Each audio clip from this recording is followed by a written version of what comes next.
Hello everybody. In this flip lesson we're going to be talking about the quadratic formula and how it can be used to solve quadratic equations. So a good place to start with the quadratic formula is to review some of the methods we've learned thus far for solving quadratic equations. The first, and perhaps the quote-unquote easiest or the most efficient, would be our factoring strategy. We can utilize rules such as sum product, which we have here, our dots method, any real factoring technique, even just GCF. Eyeglass if A is greater than 1. Dots I'm missing from this list. But any of these strategies work, and then we're basically utilizing our zero product property. Whereas if we have something like two binomials, it might be different if we have an eyeglass. But if we can factor it, we can then use the zero product property to say, where do each of these factors equal 0? And we traditionally receive, or always receive, rational results from this. Not always integers. Sometimes we might get a fraction. If we have like 2x minus 1 as one of our bubbles, we get an answer of like 1/2. But rational results. So these are pretty nice answers. These are pretty easy problems compared to some of the other methods. We've then talked about completing the square. Recall with completing the square, it will work on any type of quadratic, but you first need to verify or make, if not, a equal to 1. So this kind of has a limited range. Obviously, if the trinomial begins with x squared, that's very nice.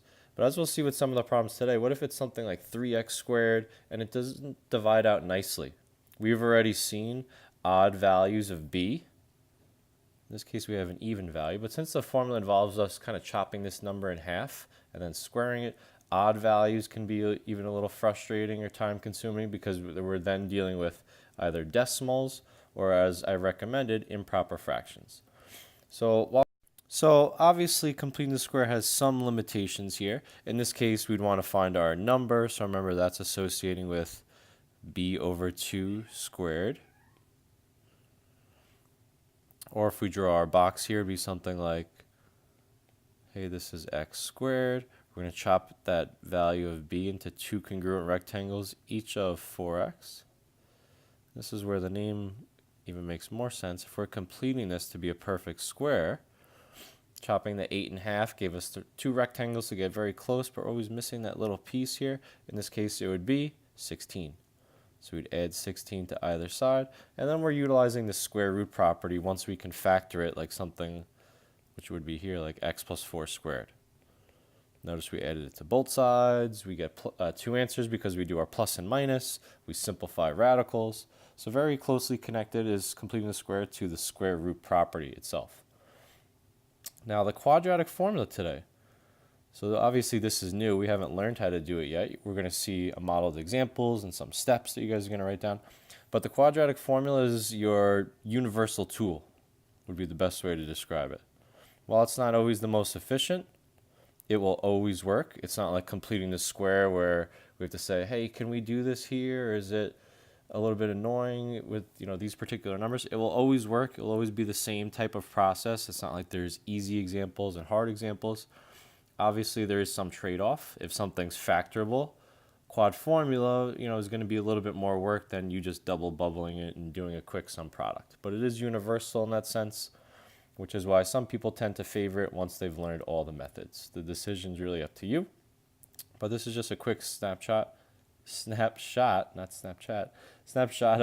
some of the methods we've learned so far.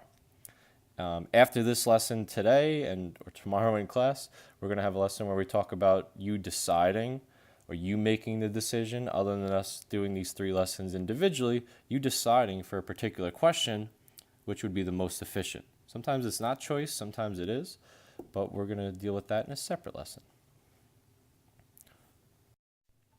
So on this slide, we're going to look at actually solving a quadratic using the quadratic formula. So we're going to solve that quadratic right to the right-hand side of the star there. X squared plus 5x plus 3 equals 5x squared minus 3x.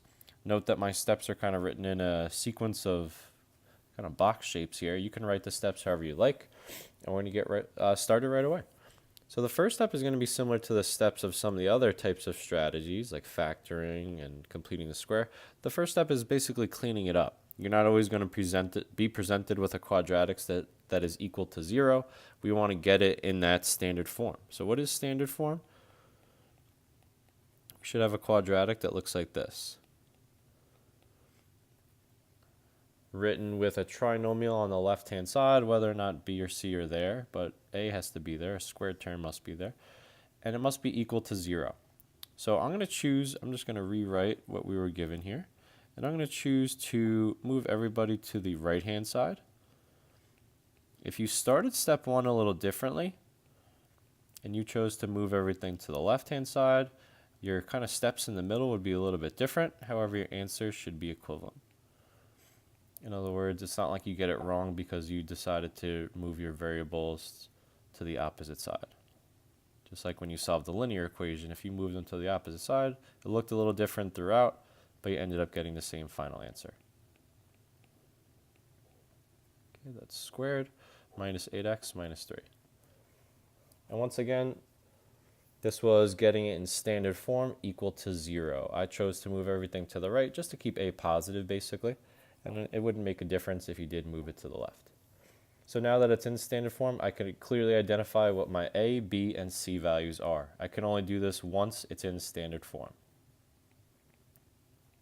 So I see that A is 4, B is -8, and C is -3.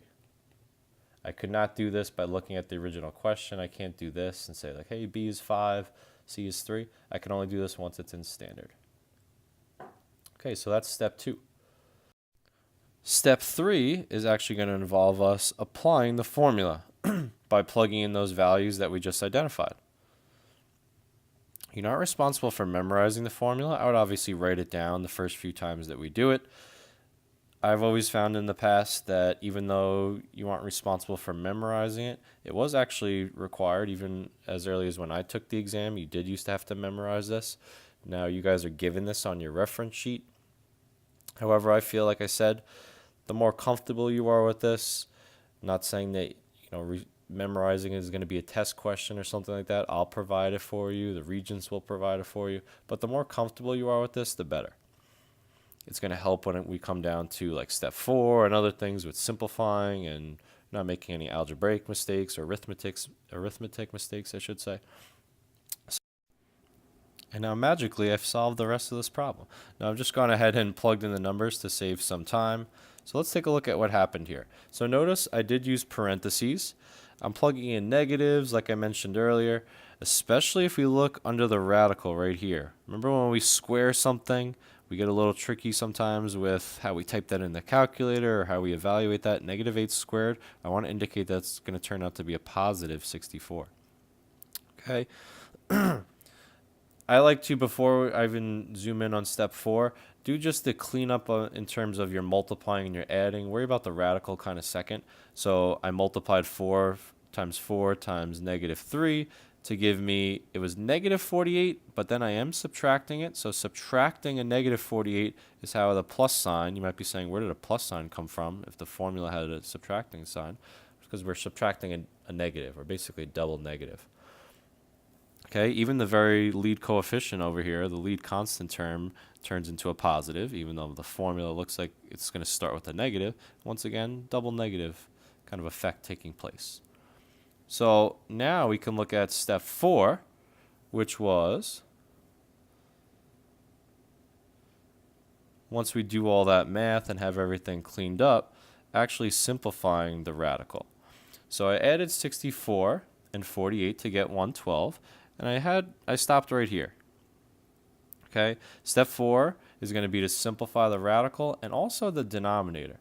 So remember we said we can't just simply look at this problem and cross off the 8s or something like that. For us to cancel at this stage, whatever you want to call this expression, a complex fraction, a complex expression, there's really 3 components. And that's why if you look down below, when the kind of one of the very last steps, I make this a little hard as a reminder. 3 pieces are at play here. Really, there's a coefficient of the radical that's also being divided by 8. So me crossing them off in the beginning would be kind of ignoring that. and getting rid of something that's still attached somewhere else. So I can't do that. Even with my final answer, if you went ahead and peeked, it's 2 plus or minus radical 7 over 2. I can't sit there and just go, oh, the 2 and 2 cancel. Okay, I'm kind of cheating the radical 7 out of that too. So there's 3 components at play here.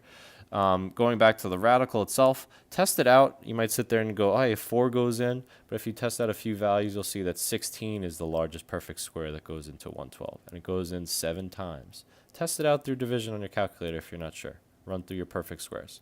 That becomes 4 after I take the square root of 16. And now in my heart over here, I have 8 plus or minus 4 radical 7 over 8. I have a GCF of 4, so that's where I get the 2 and the 2 from. The 1 in front of the radical 7 I do not need to write. So I just left that as radical 7.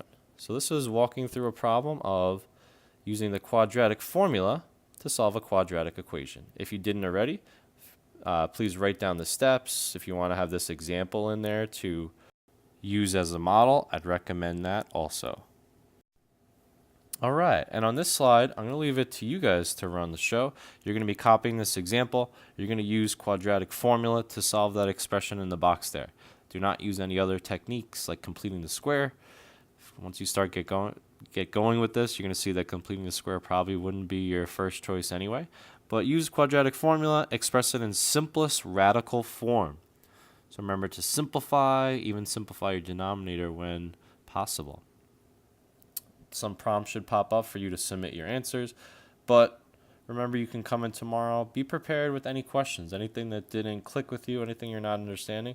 Jot it down now as you're watching this, even if you have to go back. This way when you come in tomorrow, you have good questions to ask, and we can follow up and discuss it and learn and hopefully become masters at solving quadratic equations.